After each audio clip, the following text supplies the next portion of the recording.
Olá, sejam muito bem-vindos ao Papo de ADHO, o podcast focado em temas do dia a dia do profissional de desenvolvimento humano e organizacional. Eu sou Aline Signal, coordenadora e consultora da Wisdom Gestão Organizacional, e converso hoje com o nosso diretor-geral e fundador da Wisdom, Luiz Carlos Bueno. Tudo bem, Luiz? Tudo bem, Aline. Feliz por estarmos juntos em mais esse episódio. Para quem ainda não nos conhece, a Wisdom é uma empresa de consultoria com mais de 30 anos de atuação no mercado nacional e internacional, convicta de que as pessoas constroem as organizações e de que o sucesso desta relação depende da convergência entre as expectativas da equipe e aquelas dos acionistas. Hoje o tema da nossa conversa será planejamento estratégico e organizacional. Um tema que, quando bem trabalhado, pode mudar o jogo nas empresas. Muita gente já ouviu falar de planejamento estratégico, mas ainda assim vemos empresas patinando no assunto. Luiz, por que isso acontece na sua visão? Aline, vamos lá.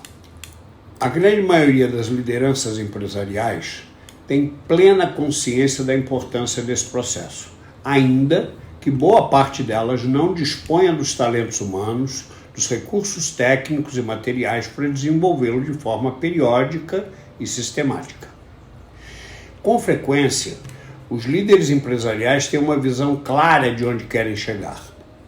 No entanto, se esta visão não é objetivamente disseminada para as demais lideranças e é por elas compartilhada, a dissipação de esforços e de recursos poderá ocorrer.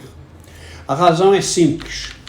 Enquanto o primeiro executivo acredita que seus subordinados diretos sabem, pense entre aspas, onde eles querem chegar, cada um dos líderes a eles subordinados, na realidade, acredita saber qual é a direção certa e, a partir da sua própria percepção, orienta os esforços de suas equipes, o que poderá resultar numa identidade organizacional difusa.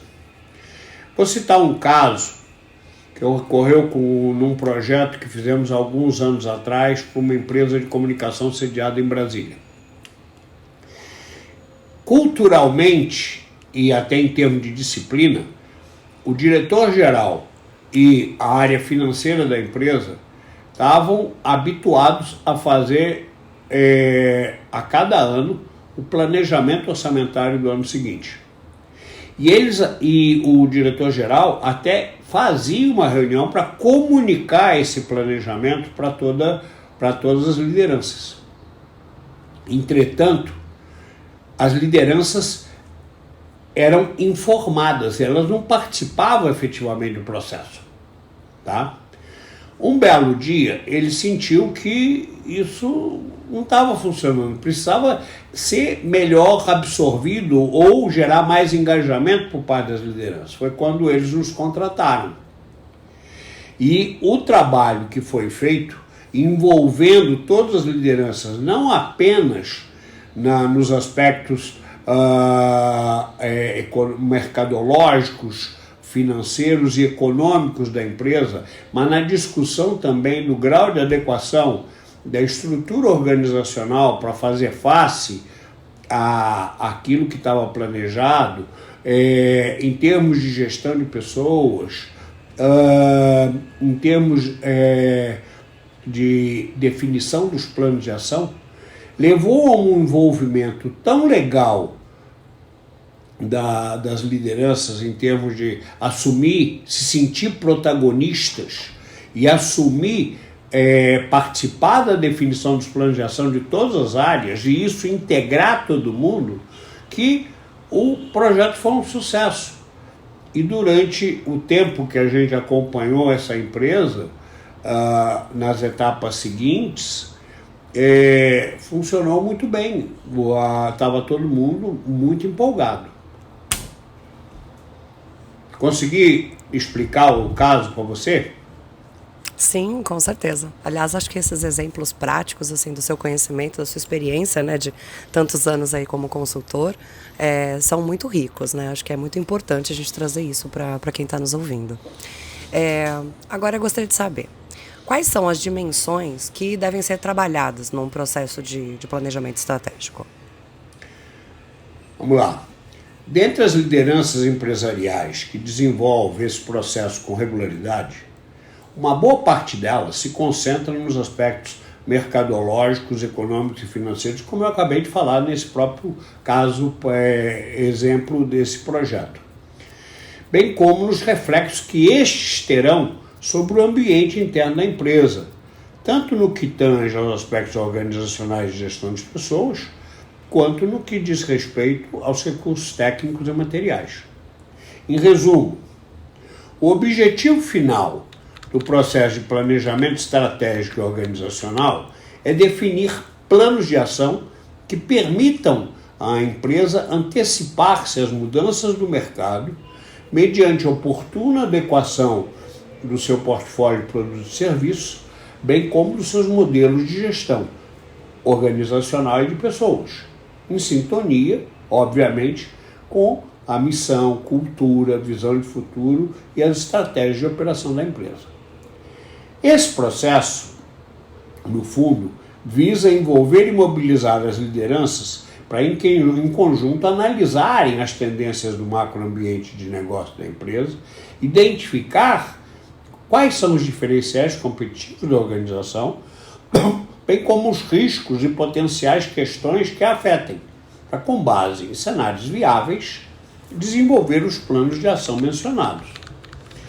Voltando a essa própria empresa de comunicação que eu comentei há pouco, é o simples fato de deixar de ser apenas um exercício do diretor-geral em conjunto com a área financeira e passar a envolver as diversas áreas, trouxe um nível de engajamento com os resultados da empresa muito maior. E era exatamente aquilo que preocupava ou incomodava o diretor-geral até a contratação do projeto. Ok? Perfeito. Bom, falando um pouquinho então da nossa empresa. Quais são as principais crenças da Wisdom em relação a processos dessa natureza? Quando você fala de crença, você está falando de fundamentos, é isso? Isso, exatamente. Tá bom. Vamos lá. Na Wisdom, nós temos uma metáfora de que a organização é a única obra que começa a ser construída pelo telhado. Ou seja, ela é consequência da definição pelos acionistas da natureza e dos objetivos do negócio, bem como da missão, visão de futuro, valores e estratégias de operação da empresa. Vamos reforçar alguns conceitos. O primeiro é sobre missão. Nós entendemos que missão é a razão de ser da organização.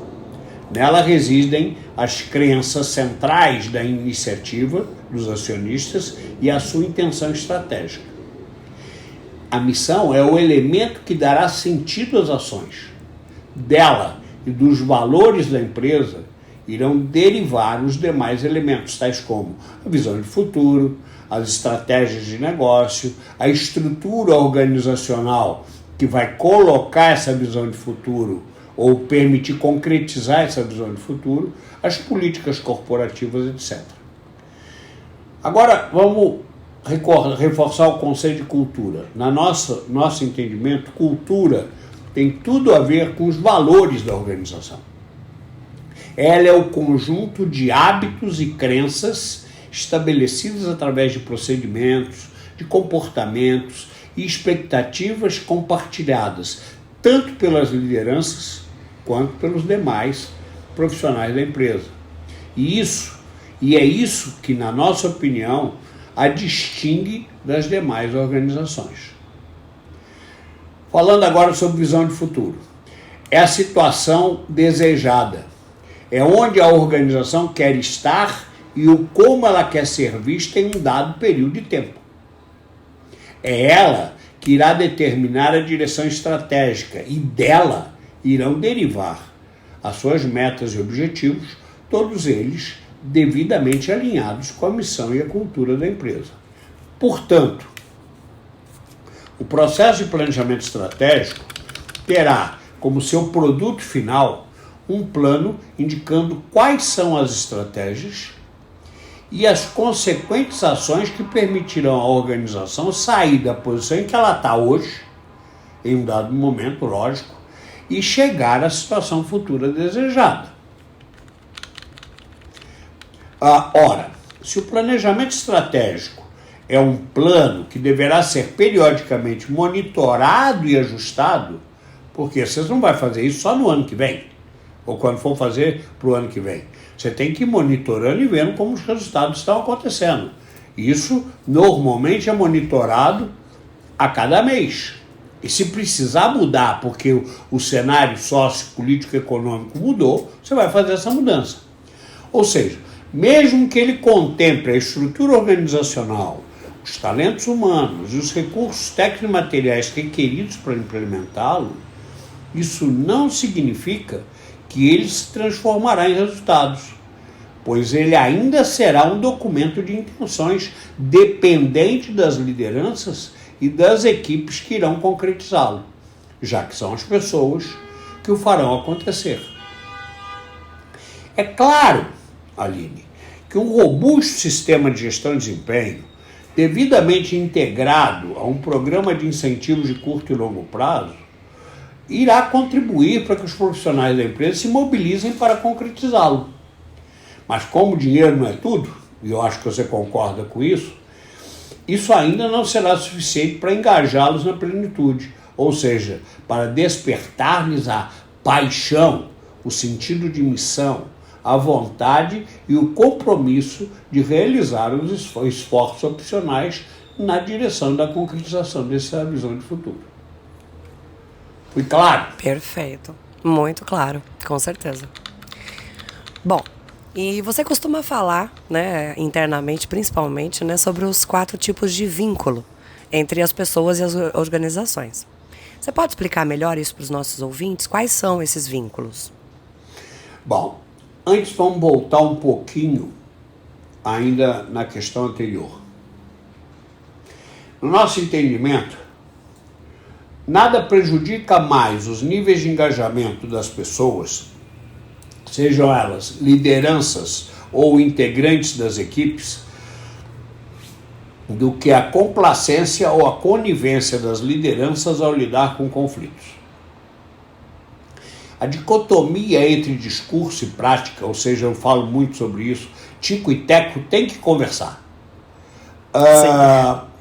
O desrespeito aos valores e à cultura da empresa, ou o casuísmo no trato de questões envolvendo um ou apenas alguns profissionais vistos como os mais chegados, é extremamente danoso. Nós acreditamos, e agora vamos responder a tua pergunta sobre os vínculos. Nós acreditamos que a empresa é construída por pessoas e que o seu engajamento com a organização é uma decorrência da qualidade dos vínculos que com ela foram construídos ao longo do tempo. Foram porque você começa a construir o seu vínculo com a organização a partir do momento que você entra na equipe.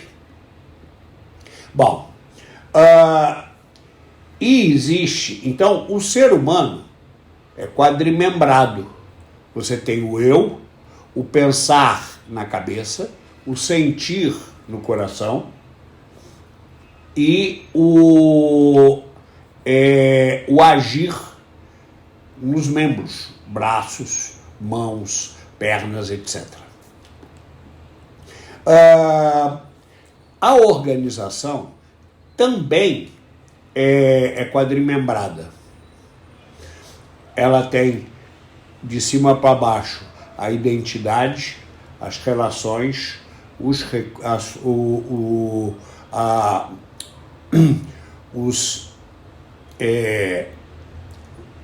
as funções ou os processos de trabalho e os recursos. Ora,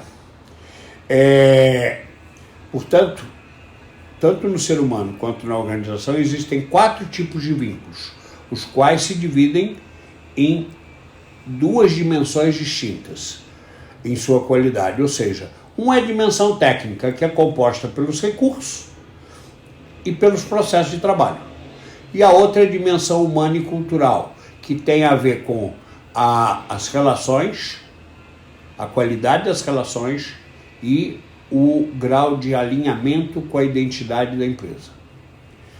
Agora vamos lá. Se a empresa lida com seus profissionais, enxergando-os como recursos apenas, a contrapartida deles em termos comportamentais será agirem como empregados, ou seja, em seu dia a dia com a organização, eles irão buscar a segurança da troca de seu trabalho por remuneração. Esse é o primeiro nível de qualidade de vínculo e ele faz parte da dimensão técnica. Agora vamos avançar mais um pouco. Se a empresa lida com seus profissionais enxergando-os como parte dos processos de trabalho, ou seja, como uma engrenagem ou exercendo uma função, a contrapartida deles em termos comportamentais será agir como funcionários, ou seja, em seu dia a dia, a organização pode deles esperar dedicação no exercício das suas funções. Só isso. Esse é o segundo nível de qualidade de vínculo. E ele também faz parte da dimensão técnica. Agora vamos falar da dimensão humana e cultural. Vamos subindo, vamos para a terceira dimensão. Se a empresa lida com seus profissionais, valorizando as relações com ela, empresa, e entre eles, integrantes da equipe, a contrapartida deles, em termos comportamentais, será agirem como colaboradores, ou seja, em seu dia a dia, a organização pode deles esperar motivação para realizar seus trabalhos. E esse é o nível 3 de qualidade do vínculo. Como disse antes, ele é parte da dimensão humana e cultural. Finalmente, se a empresa lida com seus profissionais, valorizando a identidade entre as partes, ou seja, o grau de alinhamento entre os profissionais da empresa e a identidade que está traduzida na missão, visão de futuro, valores, etc., a contrapartida deles, em termos comportamentais, será agirem como parceiros. Ou seja, no seu dia a dia, a organização pode deles esperar identificação, protagonismo ou papel de dono do pedaço em relação aos seus trabalhos. Esse é o nível 4, o mais alto em termos da qualidade de vínculo. E ele também faz parte da dimensão humana e cultural. Vale ressaltar que meus últimos comentários, Aline, não significam que todos devem ter as mesmas opiniões. Isso é burrice, na minha opinião. Pois um ambiente saudável e inovador precisa do confronto de ideias, ou seja, precisa que os inquietos precisam ter o seu lugar na organização. Portanto, fortalecer a qualidade dos vínculos entre a empresa e as pessoas que nela trabalham é tornar a cultura mais robusta e, como decorrência, os níveis de engajamento dos profissionais com a organização. Isso não é fácil, pois é mais do que eventos isolados de educação. Isso exige disciplina e investimento em ações integradas e de reforço mútuo, que contribuam para fortalecer o compromisso e a consciência da importância de revisar os paradigmas de atuação, bem como de propiciar ferramentas que reforcem os comportamentos desejados pela organização. Finalmente, eu entendo que é preciso preparar as lideranças de forma consciente, para que elas se tornem conscientes de seus papéis de facilitadores e desenvolvedoras de pessoas, bem como de responsáveis pela criação de ambientes favoráveis à integração dos esforços e ao engajamento da equipe com as estratégias organizacionais, para dessa forma mobilizá-las no sentido de produzir os resultados sustentáveis em longo prazo. E você tem algum exemplo prático disso? Assim como você falou daquela outra empresa, que você tenha vivido assim, em relação a esse tema? Tem. Há vários anos atrás, nós fomos contratados por uma empresa de consultoria global. E o que a gente pôde constatar é que, visando preservar toda a infraestrutura que já havia sido construída na empresa, o head, o líder maior da organização, acabou sendo complacente, porque a empresa tinha 4 unidades estratégicas de negócio, que guardavam sinergia entre si. Ou seja, o normal seria que se identificava uma oportunidade de trabalho para num determinado cliente, para um outro, para uma outra área, o normal seria que ele falasse sobre isso e juntassem esforços. Mas o que acabou acontecendo é que essas 4 áreas, por complacência da liderança maior, elas começaram formaram silos e começaram a competir entre si, o que é saudável se for para o bem, mas que é péssimo se for para o mal. E era nesse sentido que eles começaram a competir, e um dificultando a vida do outro. Como na época do projeto nós estávamos no final do ano executando o projeto, nós fomos convidados para a festa de Natal. E eu fiquei chocado de perceber que o simples fato do integrante de uma determinada equipe conversar ou ter naquela ocasião de confraternização, Natal, ficar muito chegado aos integrantes de outra equipe, de outro silo, gerava ciúmes, e isso podia gerar retaliações. Isso não pode acontecer. Na minha opinião, o líder não pode, em hipótese alguma, ser complacente com essa concorrência predatória. E muitas vezes ele vai ter que tomar uma decisão forte, ou seja, ele tem que quebrar isso.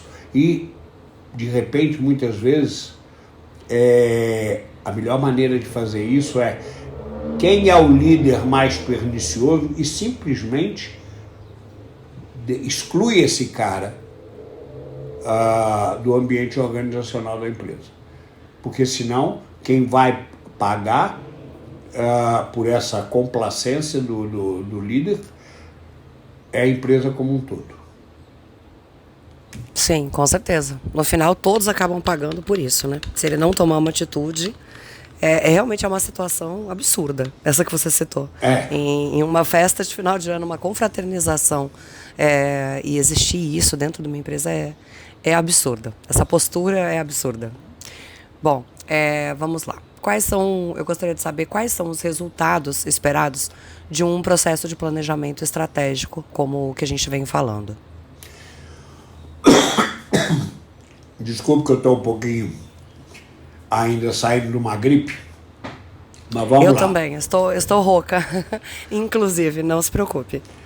Eu diria que o primeiro é entregar um diagnóstico inicial da situação, ou seja, é formar uma imagem clara e atual da empresa e de seus negócios, das ameaças e oportunidades que ela enfrenta, inclusive em termos de inovações disruptivas que possam afetá-la, bem como dos pontos fortes e dos pontos de melhoria de seus produtos e serviços, estrutura organizacional, processos de trabalho e de gestão de pessoas. O que eu vou fazer com esse resultado? ele vai ser apresentado e discutido em conjunto com as lideranças maiores da empresa. Isso não quer dizer só o head, o primeiro executivo, ou executiva, óbvio, e a primeira linha de reporte a eles. Qual é o objetivo dessa apresentação? É construir consenso em relação à identidade. Ou seja, com base na missão e na cultura da empresa, refletir sobre o cenário competitivo em que ela está inserida e retificar ou ratificar a visão de futuro, o perfil dos clientes-alvo, os critérios de segmentação desses clientes no mercado e os processos essenciais de operação e de atendimento a essa base de clientes, a fim de definir estratégias de negócio alinhadas aos objetivos de médio e de longo prazo da organização. Feito isso, essa visão foi compartilhada, ajustada, existe um alinhamento de identidade.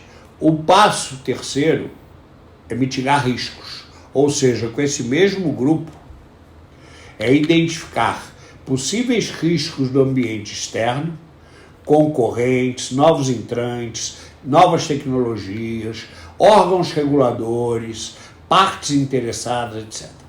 Analisar suas probabilidades, a probabilidade de ocorrência desses riscos e dimensionar os eventuais impactos, a fim de definir planos que sejam execuíveis e priorizar as ações. Beleza, fizemos um mapeamento de riscos e como que a gente vai reagir sobre eles em ocorrendo. O quarto é reforçar os diferenciais competitivos da empresa, ou seja, é refletir sobre as competências organizacionais e as forças propulsoras da empresa. Aliás, Aline, para os ouvintes que estão conosco, nos prestigiando hoje, na área de downloads, artigos, existe um artigo muito interessante sobre forças propulsoras da empresa, que complementa o tema do episódio de hoje, tá? Legal, Luiz. Isso só para ficar claro, esse artigo você vai encontrar no nosso site, tá? Então, www.wisdom.com.br. Se vocês quiserem olhar esse artigo das forças propulsoras, ele estará lá para download. Portanto, essa reflexão sobre as competências organizacionais e as forças propulsoras da empresa vai permitir posicioná-la no mercado de forma única e diferenciada dos concorrentes. Porque isso é que vai ampliar a atratividade dela junto ao mercado. O sexto passo é alavancar resultados. Como é que nós vamos fazer isso? Identificar como agregar valor aos clientes do portfólio revisado, ou seja, aqueles que eu quero manter, aqueles nos quais eu quero focar a minha estratégia de negócio, aqueles para os quais eu vou definir planos de ação, visando gerar resultados sustentáveis e acima da média dos segmentos em que a empresa atua. O sétimo passo é estabelecer a direção clara e o mais importante. Lembra aquele primeiro caso que eu falei da empresa de comunicação sediada em Brasília? Não é o head estabelecer a direção clara. É o conjunto das lideranças junto com ele estabelecer uma direção clara e, a partir daí, construir os planos de ação. Ou seja, é estabelecer as macroatividades e as ações de kickoff de um plano que envolve e engaja as lideranças tanto na definição do que fazer, quanto na busca dos resultados. Finalmente, não adianta eu fazer isso dentro das quatro paredes da empresa, tal. Eu preciso disseminar essa visão de futuro, os planos de ação, qual vai ser a responsabilidade por resultados de cada área, tal, para o restante da equipe. Beleza, envolvi todo mundo. Todo mundo está enxergando. Agora, dependendo do grau de mudança que eu tenha feito na minha estratégia, eu preciso mostrar transparência para fora. Ou seja, implementar ações de comunicação, as internas, eu acabei de falar, externas, que permitam à equipe, clientes e fornecedores compreender a sinergia entre a estratégia de negócios definida com a missão e a visão de futuro da empresa.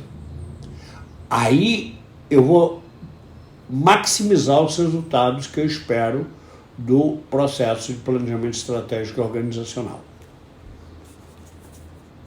Ótimo. Bom, e com isso em mente, por que as organizações elas devem evitar conduzir processos dessa natureza apenas com recursos próprios, em sua opinião? Ali nessa pergunta pode trazer na cabeça dos ouvintes que estão nos prestigiando hoje, dizer, já vem o merchandising para vender. Bom, mas tem um provérbio que diz, santo de casa não faz milagre. Portanto, a gente precisa levar em conta, não é que a equipe interna não possa fazer.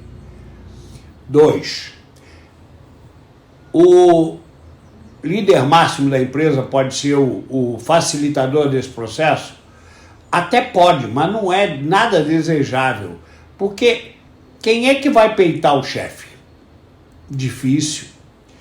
Verdade. Então, a rigor, ele deveria, para poder conquistar o protagonismo de todos e o engajamento de todas as lideranças, o melhor era ele se colocar no grupo como um integrante do grupo, e não eu sou o chefe.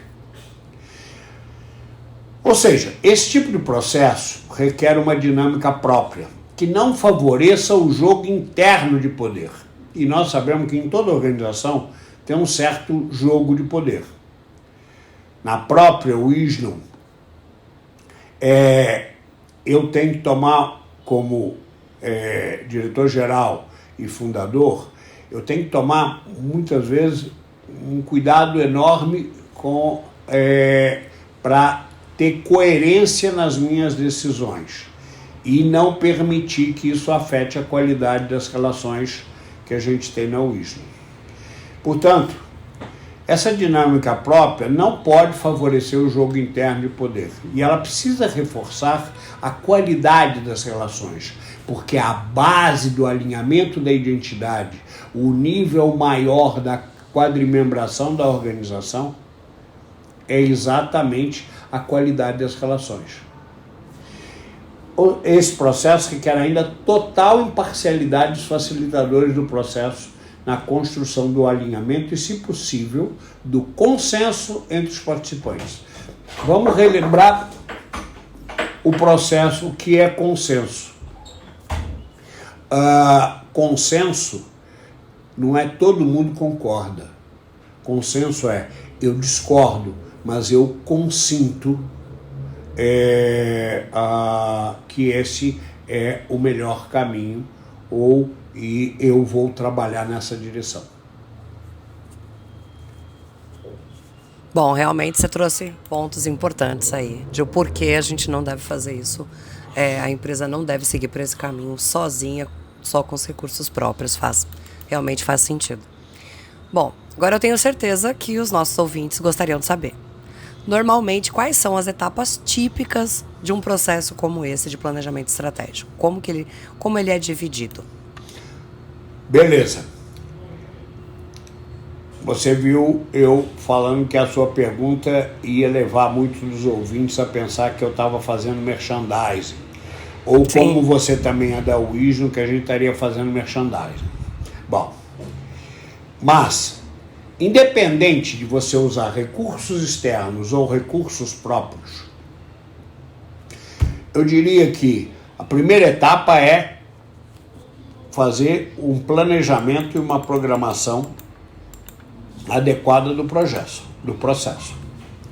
O segundo todo mundo precisa saber o que a gente vai fazer e qual vai ser a metodologia aplicada, como é que isso vai andar, tal. Então, a comunicação inicial do trabalho. A terceira etapa é o entendimento da empresa e de sua estratégia de negócio. Isso, quando é feito por nós, como um terceiro, uma empresa de consultoria facilitando o processo, é entrevistar individualmente tanto o primeiro executivo da empresa, quanto aqueles profissionais, independente do título, é um diretor ou é uma gerência, tal, aqueles que a eles se reportam diretamente. Bom, nessa etapa, entendimento da empresa e de sua estratégia de negócio, pode, isso é uma opção, incluir também uma entrevista com os clientes que sejam os principais representantes de cada um dos segmentos que a empresa atua. Isso, obviamente, tem o grande ponto aí, é essa percepção dos clientes, fazer o batimento disso com a percepção dos entrevistados no nível 1 e acima da empresa, para ver até que ponto a percepção deles da empresa está alinhada com a dos clientes. Então, concluída, se optou por fazer o levantamento da percepção dos clientes, concluído isso, se é juntado pelos facilitadores do processo, é tabulado, tudo juntado, e você faz o planejamento do workshop 1. Esse workshop 1, o ideal é que os workshops desse processo, que eles sejam feitos fora da organização, no ambiente isolado, fora do ambiente da empresa. Por quê? Até porque você está buscando o fortalecimento da qualidade das relações e do alinhamento da identidade. Então, mas quem participa do workshop 1? O primeiro executivo da empresa e a alta direção dela. Ok? Arrumou tudo aquilo que a gente já falou antes, ao longo desse episódio. Tá tudo alinhado?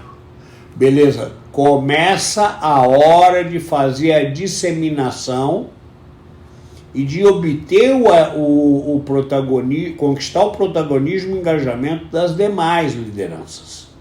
Então você vai ter um intervalo de tempo, os facilitadores vão trabalhar sobre os resultados do primeiro workshop, montar o planejamento e organização do conteúdo do segundo workshop, e esse segundo workshop, além dos que já participaram do primeiro, vai envolver as demais lideranças, porque elas serão fundamentais para engajar as equipes nos diversos níveis, e pode ou não envolver os formadores de opinião. Qual é o nosso conceito para formador de opinião? São aqueles profissionais que, mesmo não exercendo uma posição de gestão, são reconhecidos pela empresa como pessoas diferenciadas, que sempre estão envolvidas em todo projeto novo, que tem uma contribuição, que agrega um valor importante para a organização. E que, por público interno, que não exerçam posições de liderança, o fato de eles estarem seja uma evidência de que aquele trabalho foi muito bem feito.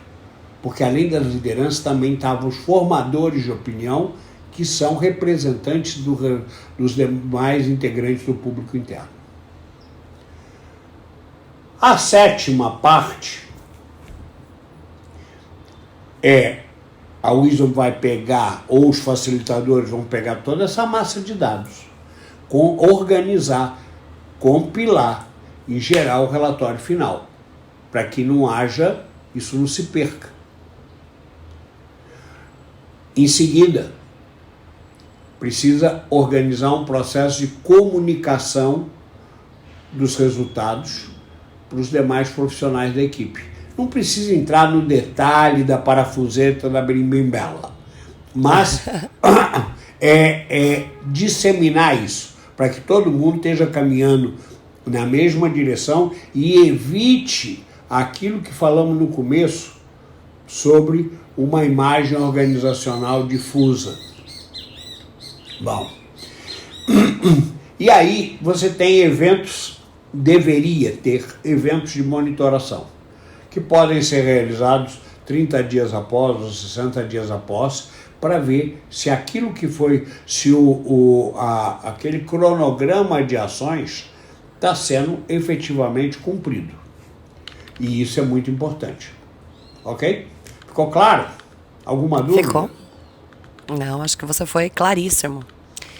Para encerrar agora o nosso episódio de hoje, Luiz, qual é a sua dica para quem quer conduzir um processo de planejamento estratégico que realmente engaje as lideranças? Tem alguma dica? Tem. E agora eu vou me redimir do merchandising. O primeiro é tratar o tema planejamento estratégico organizacional como um processo vivo. E nesse caso eu costumo dizer o seguinte: o meu conceito de plano é que o plano é uma etapa intermediária do processo de planejamento. O planejamento é vivo. Então, é por isso que dissemos ao longo do episódio que eu preciso periodicamente estar revendo o que a gente combinou, o que foi combinado e, em função do cenário sociopolítico e econômico, o que eu preciso ajustar na direção para ele continuar fazendo sentido. O segundo é envolver as lideranças nos diversos níveis em todas as etapas. Isso não quer dizer que todo mundo tem que estar em tudo. Quer dizer o seguinte: eu preciso envolver todo mundo. Tem informações que são mais confidenciais ou que não quero entrar no detalhe, mas eu preciso envolver os diversos níveis da hierárquica das lideranças, ter esse alinhamento com eles para que eles possam ajudar as áreas que vão facilitar isso internamente a disseminar para o restante do público. E a terceira dica é lembrar que estratégia só vira resultado com pessoas efetivamente engajadas. Caso contrário, a gente vai morrer na praia. Como frase inspiradora, eu diria o seguinte: planejamento estratégico organizacional não é prever o futuro, é preparar a empresa para construí-lo junto com as pessoas que nela trabalham. Excelente, Luiz. Excelente. Bom, esse foi mais um episódio do nosso Papo de DHO. Eu gostaria de agradecer a todos vocês que nos prestigiaram no episódio de hoje, bem como informar, mais uma vez, só relembrar, que nós temos aqueles artigos em nosso site, eles estão lá disponíveis para download, e nós temos um artigo exatamente sobre o tema que nós tratamos hoje, que é um artigo sobre planejamento estratégico. Ele está lá disponível em nosso site, na área de downloads, artigos. O nosso site, para lembrar então, é www.wisdom.com.br. Em nosso próximo episódio, o tema será racionalizar a estrutura de gestão. Primeiro passo para ampliar a eficácia e a economicidade da operação. Se vocês, ouvintes, quiserem nos enviar perguntas sobre o próximo tema, teremos prazer em respondê-las ao longo do próximo episódio. Então, para isso, basta nos enviar através do e-mail wisdom@wisdom.com.br ou também através do nosso WhatsApp, que ele é DDD 11 98621 3741. Luiz, quero agradecer muito a sua presença, a nossa conversa de hoje, e a palavra é sua para uma despedida.